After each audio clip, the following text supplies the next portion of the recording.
Welcome to our debate today and panel session about what we can all do for nature. And really glad that everyone's been able to join us.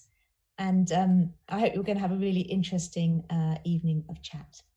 So unfortunately, one of our panelists, Munib Khanyari, is unable to join us because he's based in India and he's been having power cuts. So unfortunately, he's not able to join, but we've still got three excellent and interesting panelists for today. So I just wanted to start off by saying briefly why we felt it was important to have this event, and also why we felt it was important to launch this initiative called Pledge for Our Future Earth. And I think this all comes back to when in April, we were all feeling very powerless in the face of COVID and not sure what was happening. And it was very, very clear that our relationship with nature was out of balance. And this comes from a kind of broader perspective of people getting more and more aware of the climate crisis and the biodiversity crisis and the need to do something about it. But many people that I've met, and I myself, feel overwhelmed and powerless about how we can make our own difference to these enormous issues. And so in this panel session, we'll be exploring some of these issues and then talk a little bit about some of the ways forward that we can all have.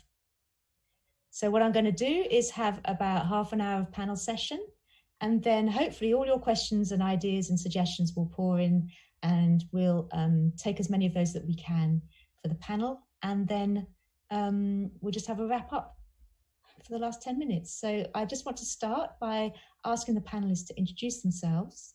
But then as you introduce yourself, I'd really like you also to just say a little bit about a memorable interaction that you've had with nature sometime in your childhood, perhaps, just to get a little bit of feel, more than just your institution, about you and how you relate to nature. So let's start with Mirjam. Thank you, EJ. So my name is Mirjam, and I am based in the Netherlands at the moment. A couple of years ago, I packed up my bags and moved to the UK to start my PhD at the University of Oxford. And I'm currently still working on that PhD. For my PhD, I had to pack my bags again and go to Papua New Guinea, where I'm studying smallholder farming. My PhD wasn't the first time, though, that I was learning about farming. During my childhood, I spent quite a bit of my time on a farm, because we have some family friends and they run a farm up in the north of the Netherlands, in Groningen. And I would spend quite a lot of my time there. Every Christmas, every Easter, every summer, we would go there. And it's actually on that farm that I had one of my first conservation lessons. So I'd like to tell you about that now. So these farmers that I'm talking about, they're very keen birders. Every spring they would go and they would track all the birds that are nesting on their land to try to find their nests so that they could mark them and then prevent them from mowing over them. So one spring, I was very little, I was about 6, 7 years old. One of the farmers, Berta and I, we were trying to track down this pair of black-tailed godwits. So we spent hours and hours looking through binoculars, finding these birds. And then at one point we thought we knew the field that they were in. So we went to the field to try to find the nest. But I was young, so Berta said to me, Mirjam, it's your very first time. You need to walk behind me and do exactly what I do, because otherwise you might step on these eggs and that would be a very bad thing. So I did. I followed Berta through the field and we walked for hours. And at one point I looked down and I said to Berta, isn't this the eggs that we're looking for? And Berta turned around, looked down and saw the eggs, and her foot was about 10 centimeters away. She just completely overlooked it and just almost stepped on the nest. But luckily it was a good story and we managed to save the nest, mark it, and it was safe. But looking back, I guess the thing that I learned from this was that no matter who you are, how young you are, or how old you are, or experienced you are, and unexperienced you are, you can contribute to conservation. And also we all need each other, because I needed Berta to find the field and Berta needed me to actually find the nest. So that was my memorable childhood experience. And I'm very excited to be here tonight and talk to you more about nature conservation and what we can do. Lovely. John, would you like to introduce yourself? Thank you, EJ. I'm John Taylor. I'm the Deputy Director of Save the Rhino International. I've been a wildlife conservationist all my life. I've worked for organisations like WWF and the ZSL, the Zoological Society in London. Childhood. I used to grow up reading books about kids like Mirjam, growing up in the countryside, because I grew up in the city. I grew up in the north of London in a place called Tottenham, which was a pretty rough area of North London in 1970s. And I was this little kid who was crazy about wildlife, and nobody knew why. None of my parents or anybody I knew was crazy about those things, but they had no idea what to do with me, except they knew where London Zoo was. And every school holidays, maybe 6 times a year, I would get taken down to London Zoo. And I basically spent my childhood in North London, riding around on a rough old bicycle and running around London Zoo as much as possible. So that's my completely different magical place. But I was lucky. I've worked there. I was a lion keeper there in my early 20s. Many decades later, I was a conservation program manager there. So I've worked there as an adult, but for me, it's still this childhood magical place of running around looking for bears on the mountain. So that's me. Brilliant. Claudio. Hi, I'm Claudio Sillero. I'm a professor of conservation biology at the University of Oxford. My journey started quite far from here. I grew up in a ranch in central Argentina in the Pampas, and that interest in nature and how things function has been there since I can remember. I mean, initially, my engagement with nature was more of an extractive nature. I will hunt for the pots, and I will also do crazy things like egg collection, and I will keep animals, all sorts. So we have a Darrell-like upbringing, if you wish, with my brother, and we were allowed, because the space was there, we were able to keep all sorts of animals. But it's interesting how my journey took me away from killing into being a very avid protector of nature and life. I work for the Born Free Foundation. I'm the chief scientist, and I think every individual matters. In us reviewing and restructuring our relation with nature, I think the needs of the individual animals and plants do matter, and we have to find ways of accommodating everyone's needs. So as to which animals made most of an impression, well, those ones that I was trying to catch all the time.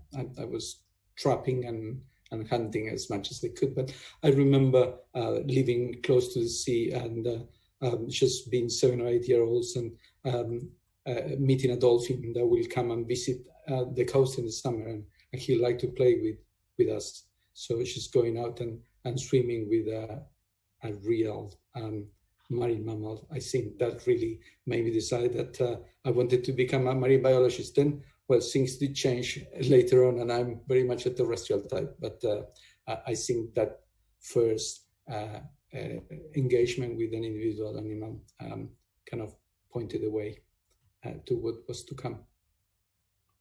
So, Mirjam, what made you want to join the team behind Pledge for Our Future? Thank you. So the pledge started, as EJ said, back in April, and it was a time, as we all remember very well, that things were very uncertain, and it was only getting worse and worse. And I felt like I wanted to do something to turn the tables, but I wasn't sure what I could do because I'm not a trained nurse. I can't drive a bus. So I felt a bit useless. But then when the pledge came along, I felt like that was a good opportunity for me to try to do my bit with the skills and the knowledge that I have. Because I think part of the reason why we got the pandemic is because we don't have a good and sustainable relationship with nature. And I think trying to reset that and trying to all come together and think about what we can do, how we can contribute, can perhaps help reset that relationship and in the future prevent a future pandemic from happening. It might be wishful thinking, but I felt like at least I could do my bit. So I was very grateful that I could help out and join the pledge. So that was my reason. How about you, Claudio? I've always been thinking of going back to the basics. I remember, growing up 5-6 decades ago, how we may do with a lot less than we need today. We ate local. If we didn't produce things at the farm, we'll get them locally. There will be a milkman that deliver the milk out to the churn. We will wrap our shopping with all newspapers. Bottles will be reused and so on. And that was normal. And I think somewhere along those 50 odd years, we have lost that, and we became kind of entirely dependent on this barrage of produce that gets thrown at us and that we duly buy.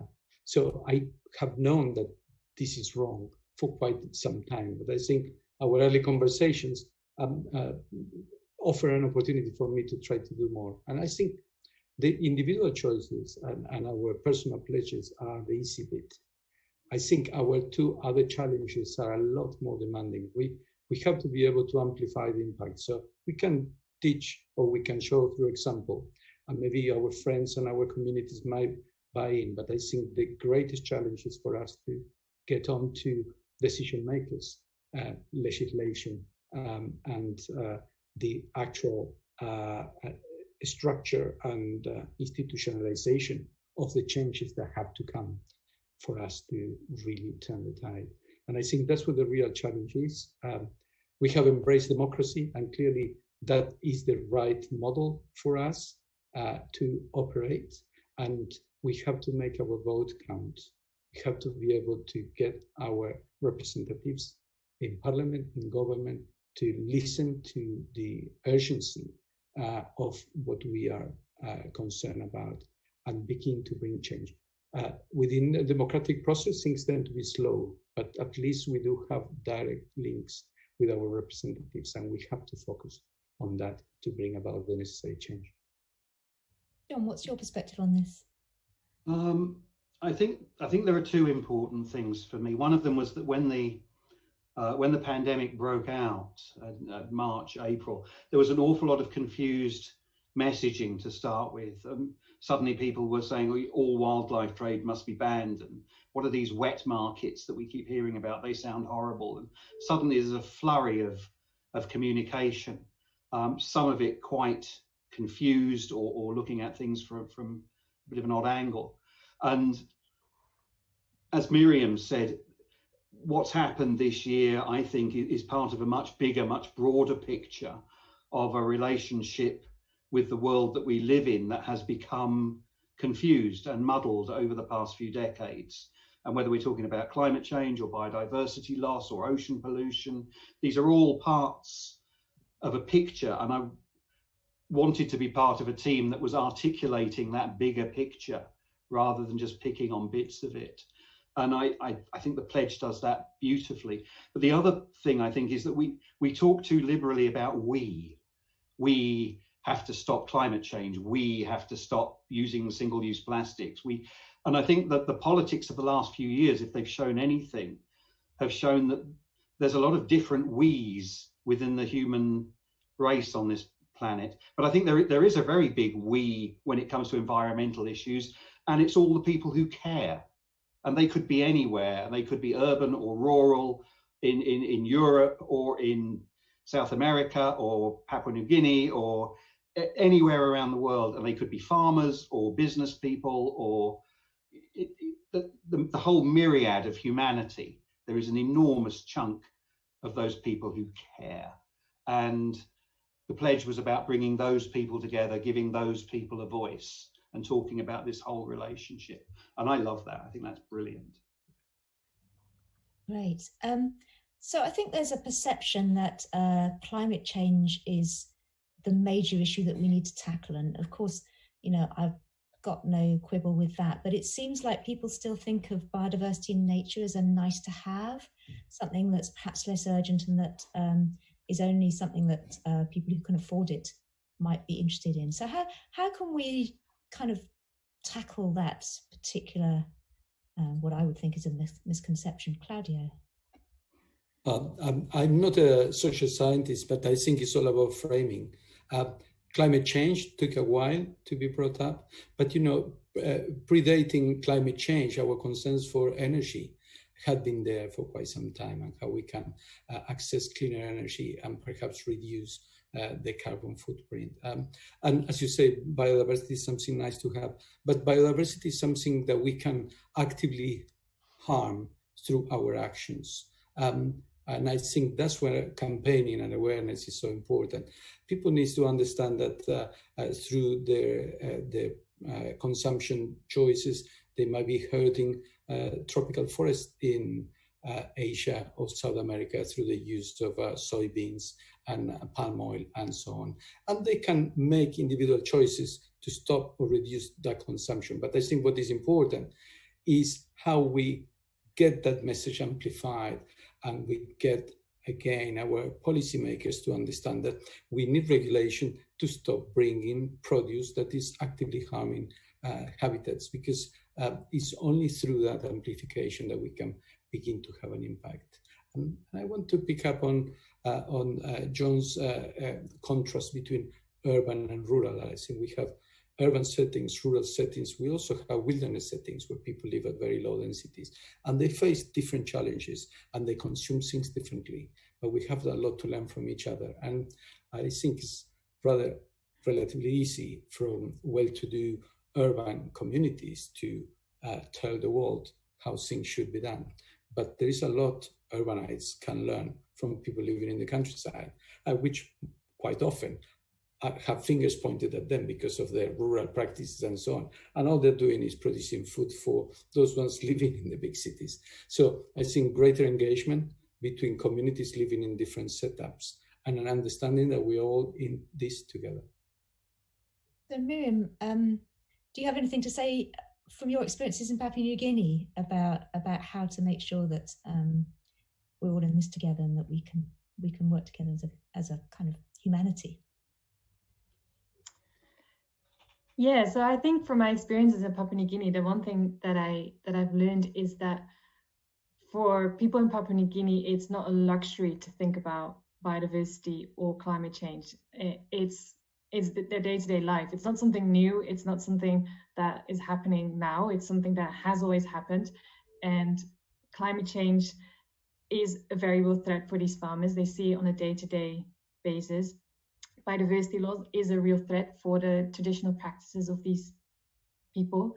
So I think it's something that, I guess in my mind, before I went to Papua New Guinea, some of these things were happening perhaps in 2050 or 2070. But then going to Papua New Guinea, I realized, no, it's happening now and we need to take action now. So I would definitely agree with Claudio that we really need to exchange and build bridges and learn from each other, because I think I have a lot to learn about how people in Papua New Guinea view nature, how they view climate and how it's impacting them. And I think they can learn something from me about what we're doing here in the Netherlands of fighting rising sea levels as a result of climate change. So I think building these bridges and exchanging lessons is really important. And that's also one of the things that I think the Pledge is trying to do, just have everyone tell their story and tell what they can do so that we can also all learn from each other and stand on each other's shoulders. John, do you have anything to add? Yes, but I'm going to steal outrageously from Claudio, because wise people do. But I think there are two issues that I'd like to focus on. One of them is certainly the urban versus rural contrast. More than half of the world's population now lives in cities. And cities, by their very definition, are large concentrations of people, and therefore other large animals tend to be elsewhere.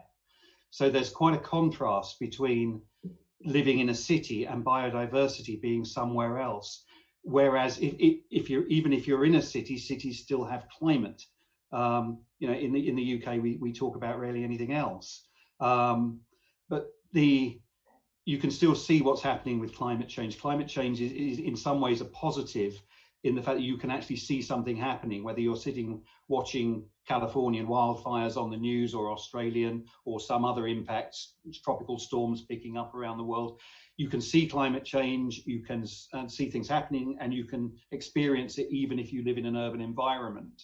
Whereas the biodiversity, particularly for people in cities, is someplace else. So I think there is that kind of separation there. The other thing is the word that Claudio mentioned again about framing. And I used to work for WWF for years, and our phrase was always, I think still is, people and nature thrive, and that's a brilliant phrase. But I always think we're moving past that, and we've got to get the message across to people. This is not about people thriving and nature, which is a separate entity, thriving as well. This is about nature thriving so that people can thrive. That we've seen what happens this year if that relationship with nature gets messed up too much, how vulnerable we are as humans to that imbalance.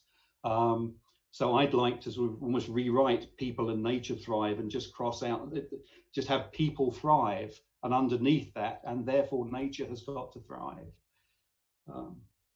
So we're all professional conservationists, and I'm sure all of us have had discussions with our friends and our families and our neighbours about what we can do for nature and what are the issues.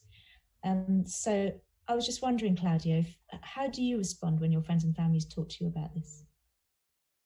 What I'm hearing, talking to people, not just about what they can do to change their habits, but about the frustration and how tired they are with the inequalities of this world. I think we really need to focus on fairness and access more than ever before.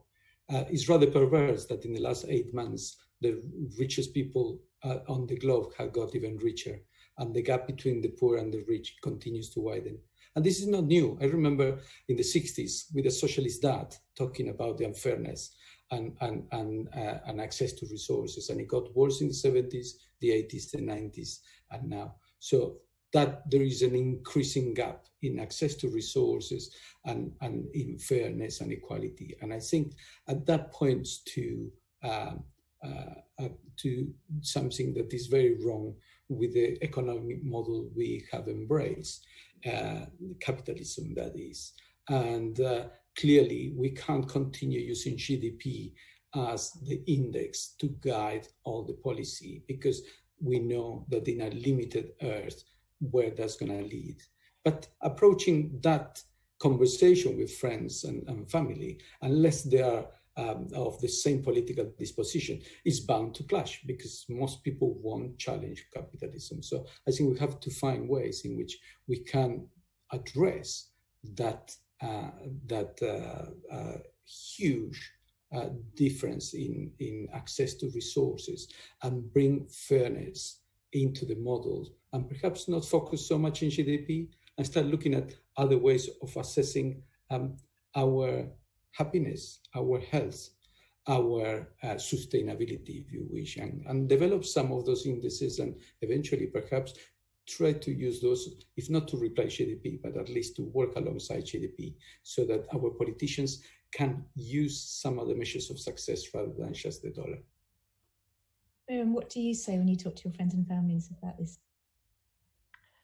So when I talk to, especially my Dutch friends and family, I try to not say too much, because telling Dutch people what to do will not work. They will definitely not do it. So I try to ask the right questions. And it's also part because I don't have all the answers. Yes, I'm a professional conservationist, but no, I also am struggling with a lot of questions and I don't have the answers. So I try to ask people what they think, what they can and what they can't do, and really kind of try to understand people's perspective. And I think for me that works better, because one of the things that is often said is that conservationists or people, environmental activists, really talk about what people can't do and what they shouldn't do, and kind of give up a lot of things. And that can sometimes be a bit negative. So I guess instead I try to flip around and ask questions so people can think about what they can do and how they can contribute, rather than thinking about all the things that they shouldn't be doing. Great. And John? I've been talking to people about these issues for quite a long time, and some of it's friends and family in local groups and other talks. And it used to be that we find different ways of explaining climate change and habitat loss, and people would listen very solemnly, and they'd nod along politely, and yes, this is all terrible. And then people would go home and not do anything, not make any changes. So after a bit, we got thinking very much about not just what it is that we need to do or to not do, but why it is that we as people don't just pick up the science and say, okay, that's what we need to do. We've got 10 years, let's all get on with it. It's pretty tough, but we can do it, which I think we probably can. But so we talk a lot these days about trying to understand humans and trying to understand people. And I think one of the things we need to understand is that what the scientists are telling us is very much like going to the doctors, and the doctor turns around and says, well, you've got a serious condition. You know, you're suffering from advanced climate change, and in my case, quite a lot of habitat loss. But you've got two choices. You can live a long and happy life, but you've got to really change how you're living. Or you can carry on doing what you do now, but the long and happy thing probably not going to happen. And, you know, most of us would choose the first option, but there'd be a whole process of being really upset about that, because we're being told that the life we thought we were going to live, that's not really an option anymore. And people, you know, there's a grief process, and those grieving processes are well documented, but people spend a lot of time in denial, particularly if they can't see it. We're telling them there's a threat that they can't see. And then people get angry once the denial has worn off, and there's several other stages, and eventually people come through to accepting. But I think one of the things we're talking very much about now is trying to understand humans and how humans react to these things. So John, just following on from that, we've had a question from Emma Pereira, and she says, sometimes things feel overwhelming and all doom and gloom. How can we actually make a difference? What's the one change I as an individual can make? I always answer with 2 points. I must stop doing that. My first one is there's a lovely quote by Paul Hawken, who's the American conservationist and writer, because it can get all doom and gloom. And when I look at the science and I read the science in some depth, it's pretty scary, and we've got to move pretty fast on some of this stuff. And Paul's quote was that when we look at the science, if we look at the science and we're not pessimistic, we really don't understand the data.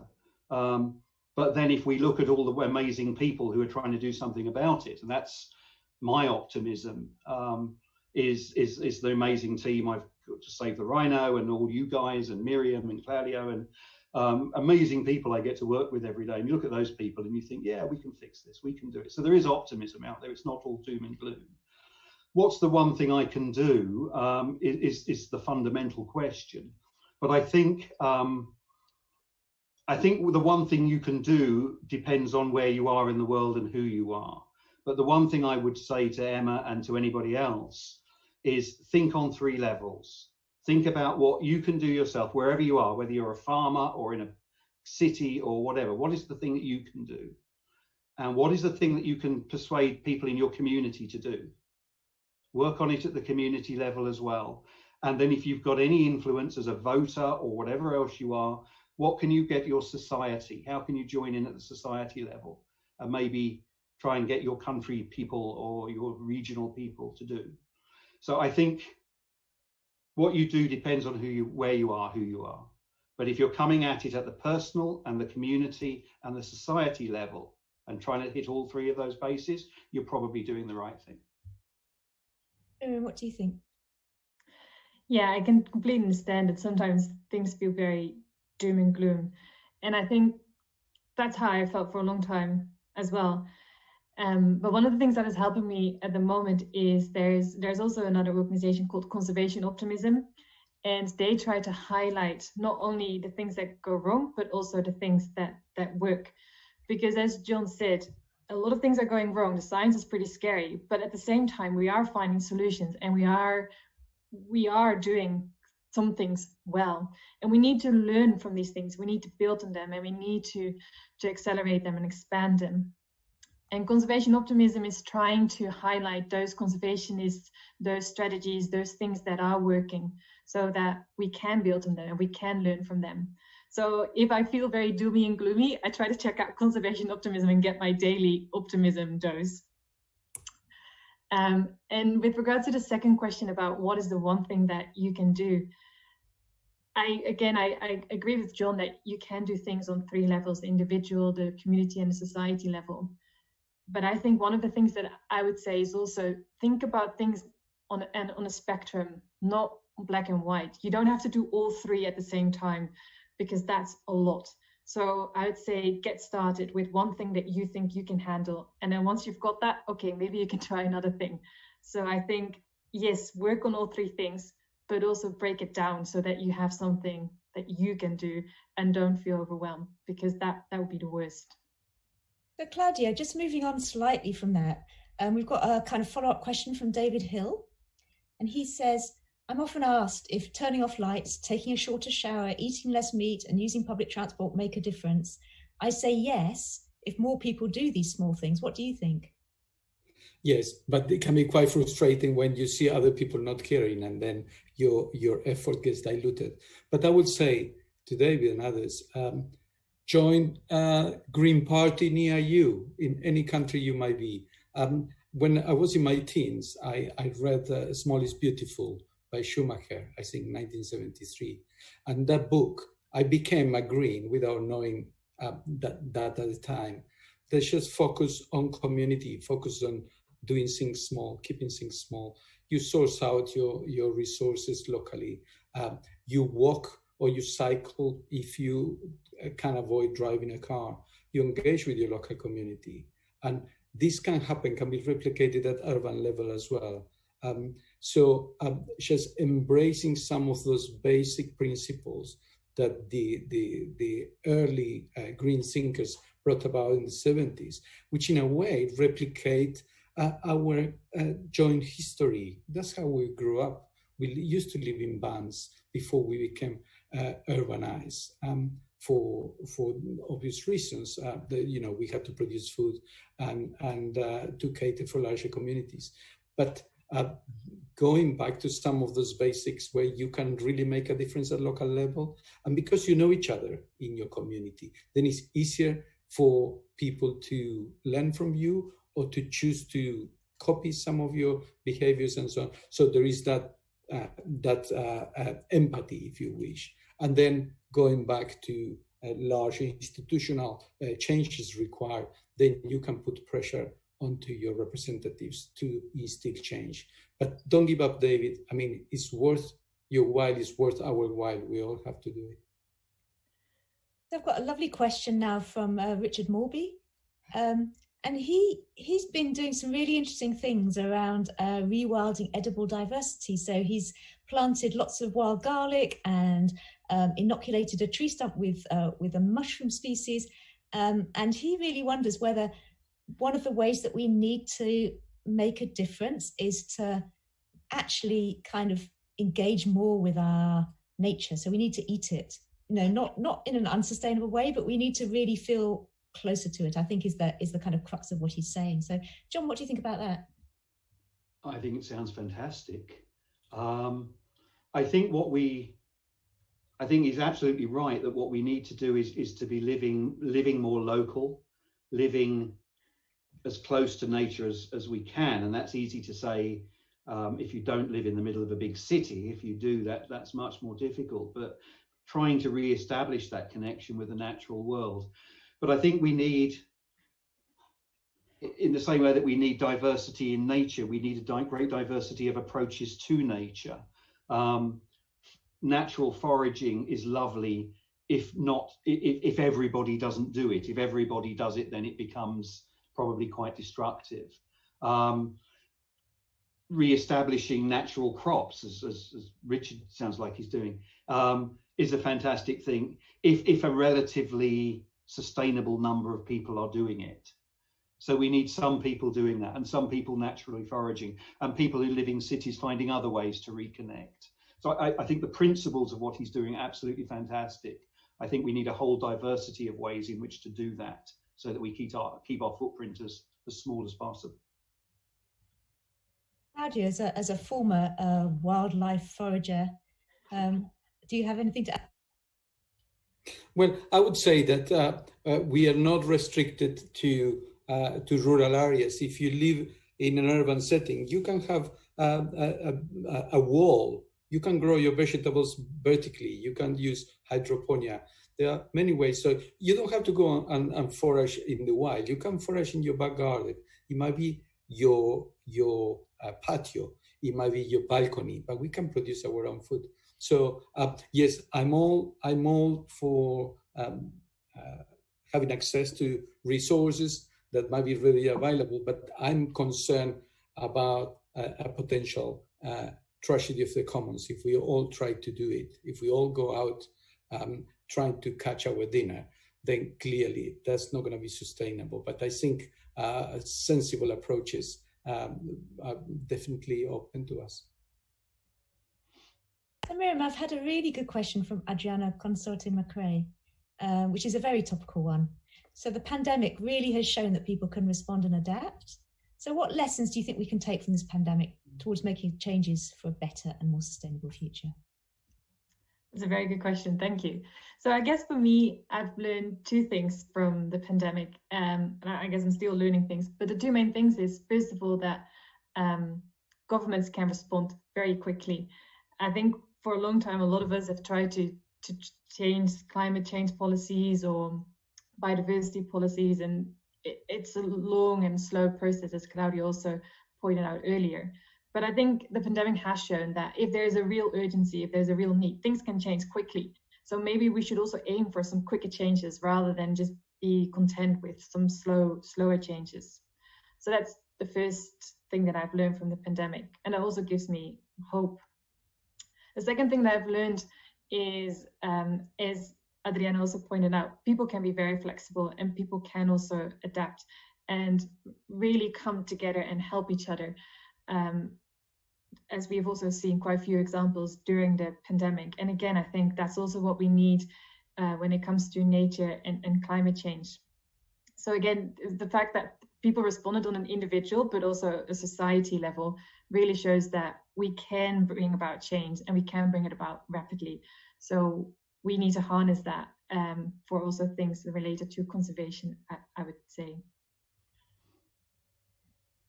If I may add, EJ, it's interesting during lockdown how we changed our consumption habits. Initially, we all ran to buy toilet paper and to, stock up the houses to get ready for a nuclear winter.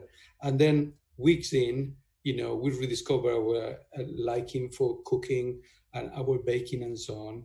And we reduce, at least in my experience, we reduce wastage, figure ways of eating your leftovers and reinvent something out of what is left in the fridge and so on. So within weeks, we were able to adapt from a very greedy, blind approach, let's go and buy everything in the shops, to a more sensible way of consumption.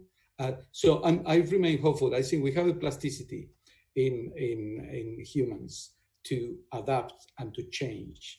And going back to what Mirjam said earlier, the speed of change, I always thought this was going to be a very slow, protracted process. But what we've seen with the climate emergency, what we're seeing with the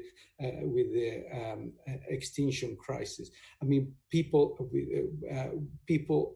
bring issues and they become very relevant and very important, and then they are there, and now something has to happen. So I see that momentum is building for a big push in terms of our changes to take account of the biodiversity crisis. So I remain hopeful. Great. Okay, so following on from this, we've got an interesting question from Elizabeth Crisp, which is, I'm going to put to John, which is, how do you think we should approach this? Are groups like Extinction Rebellion ultimately unhelpful, or do you think this approach is necessary so as to apply enough pressure to the government? That's a very difficult question.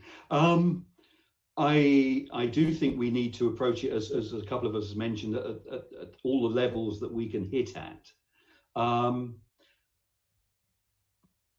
The approach needs to be, most of us live in democracies, he says, backpedaling a little bit, but most of us live in democracies, and therefore the politicians will, to a certain extent, do what they think the voters are going to vote for. Therefore, that gives us as individuals quite a lot of power to be able to persuade them to move in one way or another. So we do need to be moving, as well as moving at the individual level, as Claudio was saying, talking to David earlier, and with our communities, we do need to be putting pressure on the politicians. So if to that extent, it's part of a necessary cycle and it works. Having said that, I've also brought up before that these sort of stages that people go through when they're trying to deal with very difficult truths. And I think Extinction Rebellion, so it's quite a wide organization these days, and they do a lot of things, so I don't want to stereotype them.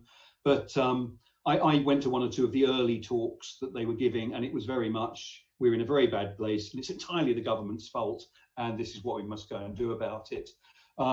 And people having gone through a state of denial, people then tend to move on to anger and to blame, and the government is there as a handy target. But I think that the picture is much more nuanced than that. So I think groups, whether it's Extinction Rebellion or other groups that are similar, the fact that we're now becoming aware, we're moving out of denial, and maybe we're getting angry about it, that's a good thing, and it's a really necessary thing.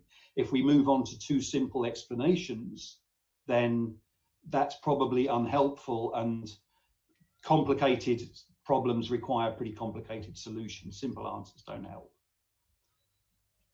So Mirjam, from your experience, and I'll come to others who've also worked in countries around the world, but from your experience, how do we try to make something that's more global? So my perception is that we have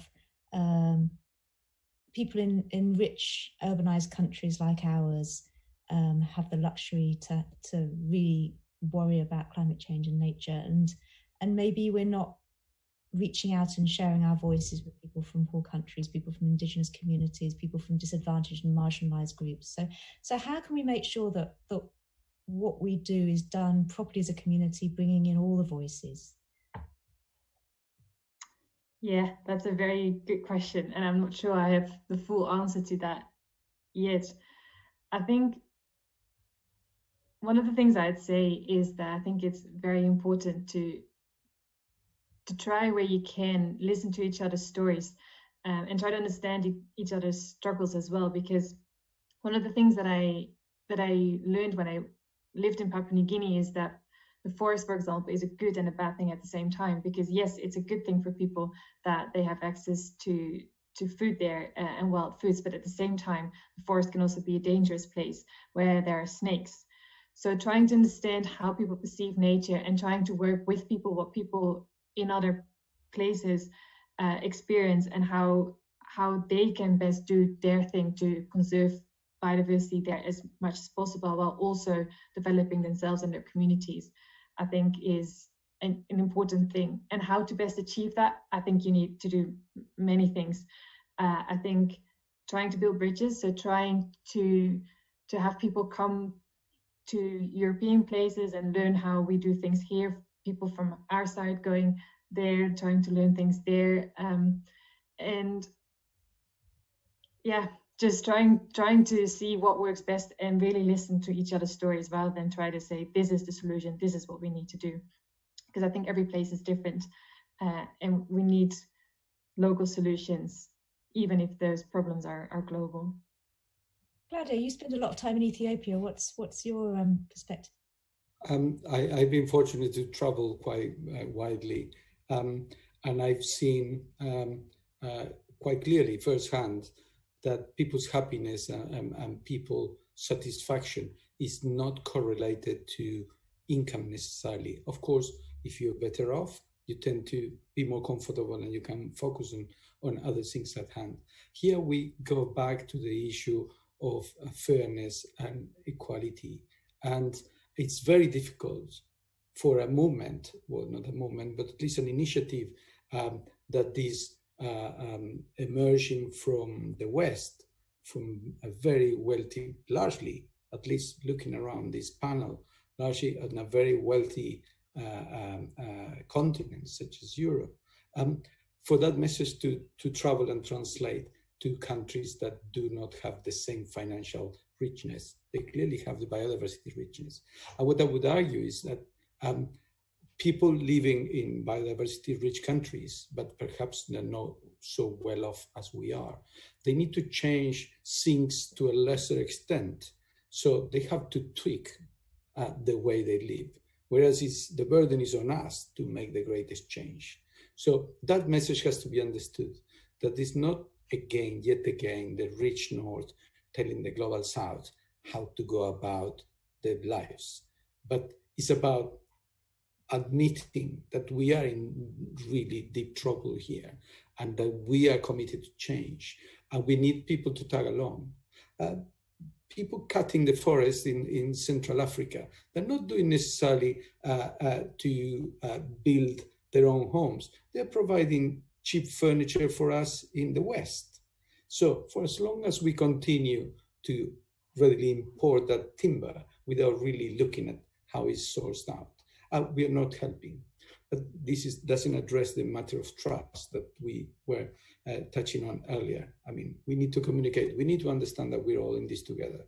But we have to be extremely careful not to go and tell people in the global South living in biodiversity-rich countries that they have to stop doing what they're doing, that they have to do this, they don't have to do that, while we carry on having our cozy lives. So that clearly has to change. John, I've got a nice question from Laura Hoy here, which is, can you give us a favourite example of a kind of real life situation in which a group of individuals taking small actions has really made a big difference? Heavens.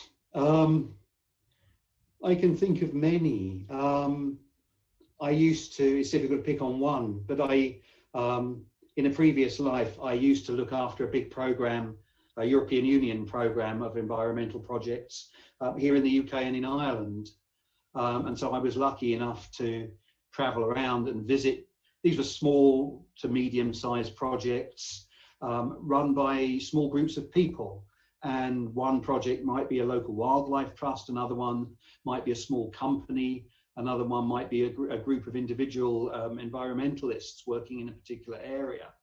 And over 6 years, I was able to see something like 90 projects, and every one of them was a demonstration of the power of how a small group of people can come together and actually make something happen. I think of one, and it's quite an industrial one actually, which is odd for me, but there was a small company we were working with, and they used to make asphalt, I'm sure they still do, to putting on roads. And these are made in huge industrial plants. And the guys who ran this little company just decided there must be a better way of doing this. And they redesigned things from the ground up so that they could produce small industrial plants. You could fit on the back of a lorry and move them around.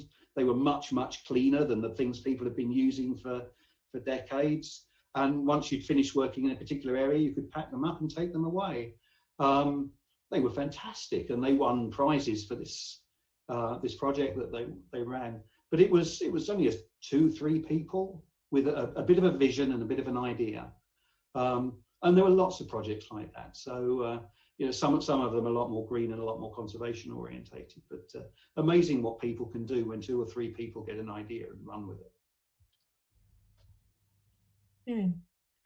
Yeah, I'd just like to share a story from Papua New Guinea, because one of the villages that I worked on called Ohu, a couple of years back, one of the birds that was present in their forest, the bird of paradise, it was declining. There weren't that many birds of paradise anymore, and it really concerned people because they used the feathers of these birds to make the outfits for their sing-sings, their traditional dances. So then the community decided to set aside part of their forest for a community-based conservation area called the Viot Conservation Area. So they did, and it's still there, and it's one of the last remaining forests in Madang province in Papua New Guinea. around the area of Meding. And it's amazing. If you go there, it's proper primary forest, and there are lots of birds of paradise still around. And it just surprises me, and it just amazes me that seemingly kind of small actions like that can actually have a huge impact also for biodiversity species. So that really impressed me. Claudio, have you got one? Yes, I can think of 2 examples from high mountains. High mountains are water towers, the mountains of Ethiopia, the mountains of Bolivia and Northwest Argentina, and the communities that live there. And there are community approaches to conservation that have their own bylaws. In Ethiopia, they're called Kero. In Bolivia, I don't remember exactly.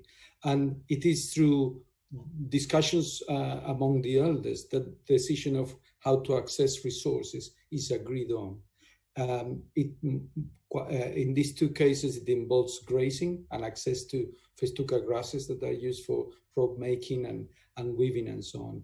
And these communities are able to bring in a closed season for even 2-3 years at a time, and then regulate how those can be accessed. So there is a distribution of the produce in due course. Everyone benefits, but they come to an understanding that they have to manage the resource if they're gonna use it sustainably.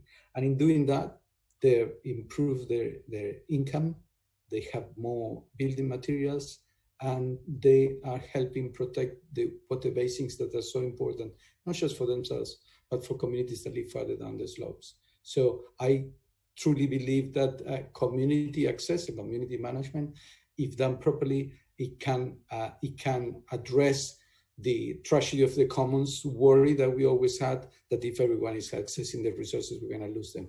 Communities can organize to manage those resources, and that brings hope.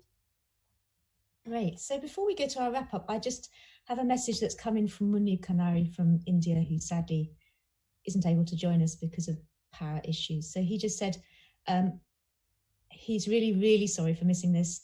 And he'd like to let you all know that it's heartening to see so many people coming together for a common cause.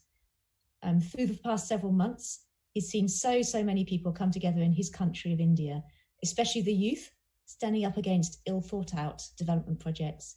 And this gives him encouragement, as he feels that the youth in India today, as around the world, are not only concerned about their present, but also genuinely thinking about the future, which is something both thoughtful and selfish. Because if we are to come out of COVID as a more resilient species, we need to really turn the lens on our relationship with nature. And it's important to hold ourselves and people in our governments accountable for our actions. Let's stop blaming and let's start doing. And this pledge platform hopefully allows for this in a small manner. So that's a message from Munib. Right, so just had a last couple of questions for the panel as we finish off. And the first thing is just a really quick one. So I just want a quick top tip from each of you for the people on this call about how they can make a difference. And we'll start with John. Despite all my doom and gloom, stay optimistic and keep it simple. Start with the things you can do and tell other people that you're doing it. Mirjam. I'd say get started. A journey of 1,000 miles starts with a single step. So take that single step. Claudio? Cut down your foot miles, cut down your road miles, cut down your air miles. Brilliant. Thanks, guys. So just to finish off, I want you all to look into your crystal balls and say, if you were looking forward into 5-10 years' time, what do you think and what do you hope will be different? So maybe we'll start again with Claudio. Well, I'm fortunate to have 2 young daughters, and I learn from them every day. And although I think I'm liberal and I'm really forward thinking and so on, sometimes I feel a little bit like a dinosaur around them. So there is hope.